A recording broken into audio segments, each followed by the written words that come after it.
So here we are, we're on the roof. We have our tie off. Oh, there's Dave. See you later, Dave. So we got some shingles left from last time we were up here, a few weeks ago. This is what we took off and replaced. So really the hardest part is definitely getting all these old shingles off of here and on the ground and then picked up. So what I plan on doing, I have about 2 feet down there on the bottom edge. I'm going to go along and remove that. Hopefully, this is our aluminum metal roofing. This piece is just on here temporary because we got to remove all this and that and everything else. And these I did not fasten down. You can see down through there, so hopefully they'll bend up enough. I'll have to pull this one when we start doing this. But for right now, I'm going to go along that bottom edge because we do have a bad leak in there and get that down to the rubber. Now, I don't like the rubber, but for right now, it's going to have to stay. And then we're going to come over here, and I guess we'll either start over there, or you can see they're blowing off. Yeah, I think that's what we'll do, start over there, and then probably have to leave this part for later, but maybe we can go across through there and try to get all that. So what we're doing is pulling these all off. We're re-nailing all the boards and nailing and hitting down the nail heads so that they're not touching our aluminum. This is a heavier gauge, kind of a professional grade flashing.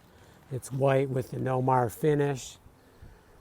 Then what we're doing is we're lapping these 3 inches. Now our head lap really could be about 2 inches because of the steepness of the roof, but let's go a little extra. So we're going 3 inches. We're just marking it with a pencil and then sliding them up underneath. So that's why this is really the only roof I know of that you could start at the top and work down.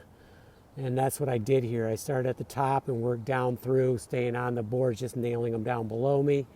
And of course I'm harnessed off with the full harness, and it's really cool, but you got to get used to it and you got to take your time.